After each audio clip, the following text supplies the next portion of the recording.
Авропа парламентінде саяси мобюслерінің тұтылған ерлеріні көстерген Русияның интерактив харетасы тақдим етілді. 158 мобюстен 60-тан зиедесі Украина ватандашыдыр. Шу жемледен айчылықны илан еткен Олег Сенцов, Владимир Балух, Александр Кольченко ве Александр Шумков. Харетаны футбол бойынша дүния чемпионатының арфесінде зылының ферқасы азырлады. Эки қысымдан ибареттар бірінжесінде матчларның кечірілежек стадионлары көстерілген.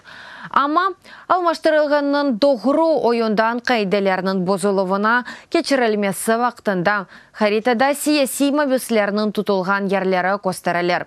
Бұның елесі ефеде ФИФА темселжелеріні Русия меморлары ве шахсен президенті Путинен көрошевлері вақтында Русия саяси мобюслерінің меселесіні көтермеге чағырған аризаны имзаламаға мүмкін.